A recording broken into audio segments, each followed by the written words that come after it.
I am browning the chicken, and I season the chicken while I brown it. You can season it with whatever you like.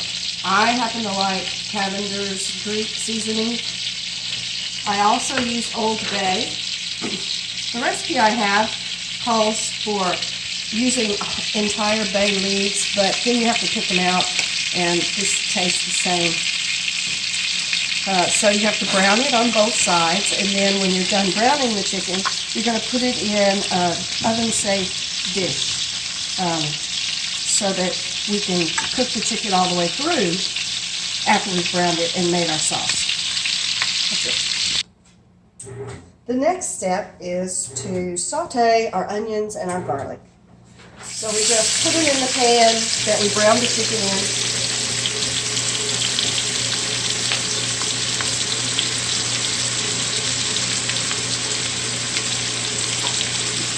I did turn the heat down a little bit just because it doesn't take much heat to to saute the onions and garlic. And you're sauteing it in the same pan? Yes, the same pan that I did the chicken in. I didn't say that? No. How much garlic? I use like a nice heaping teaspoon. If you're doing garlic, fresh garlic, then it's about 2 cloves. So I'm just going to get these onions so that they are starting to look pale. I don't want to have the stove on too high because it will burn the garlic and that leaves a bitter taste. So I'm doing this so that I don't burn the garlic. I have an electric stove and I have it on 4, which is like 1 under medium. So you notice it's only been like maybe a minute. And some of them are starting to get clear looking.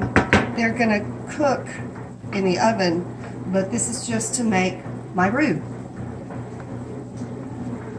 We're going to make a blonde roux, so you start with your onions and your garlic, and it's in your butter that you've already browned your chicken in. And you just sprinkle in flour until you get a nice paste. And because I had so much butter, which I love, it's going to take probably a little more than 1/4 of a cup of flour, which will make a lot of sauce. You might have heard of people making roux for gumbo. It's basically the same kind of thing, only for bechamel chicken we make a blonde roux. That means it doesn't get that real dark color that gumbo gets. So you can see the flour is turning the buttery oil and butter into sort of a paste. That's what we want. And it's got a light brown flavor, color.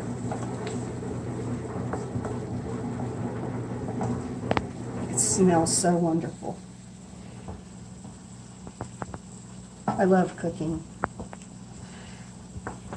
Alright, so once it's kind of a pasty looking consistency, you're going to start adding your liquids. I always add my consommé first. Consommé, I buy this in a can, but you can just use like beef bouillon.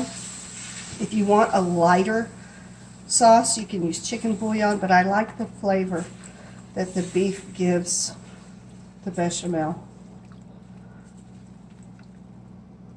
Also, this is the way you make gravy. You just make a roux and start adding your liquids.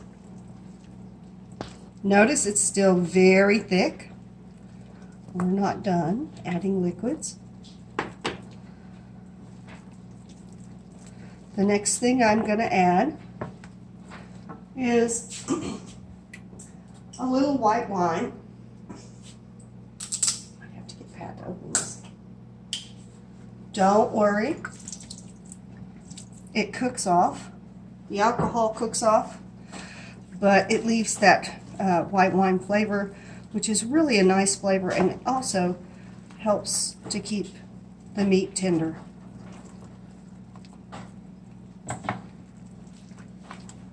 If you notice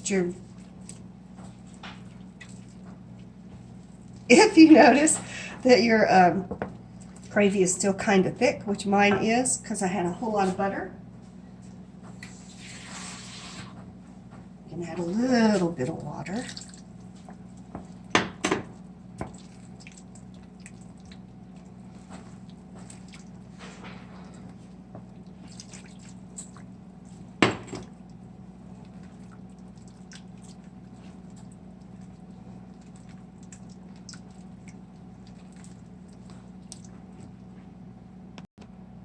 At this point, we turn our oven down to simmer.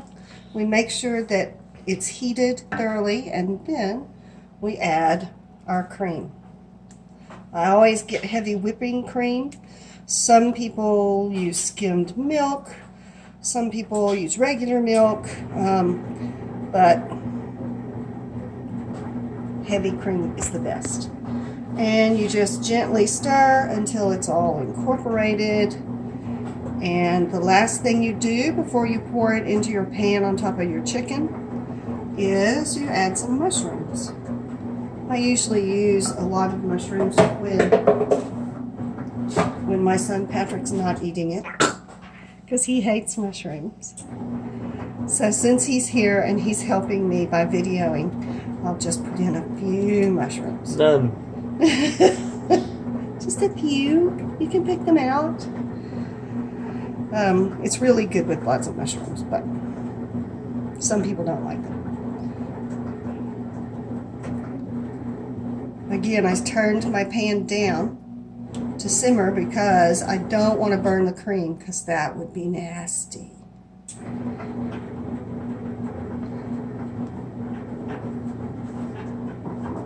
I also have a little bit of Worcestershire sauce. I add Worcestershire sauce to almost everything I cook, along with onions and garlic, because I really like the flavor. It makes it a little darker than normal, but I like it. So when that's all incorporated, and that weird noise is my bread maker, because we're making bread, then when that's all incorporated, I can turn off the stove, and I pour it over my chicken.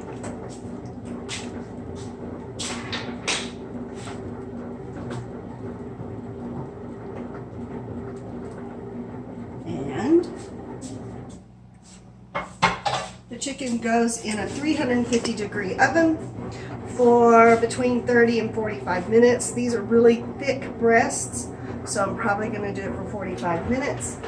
And then when it's done, it's absolutely fabulous.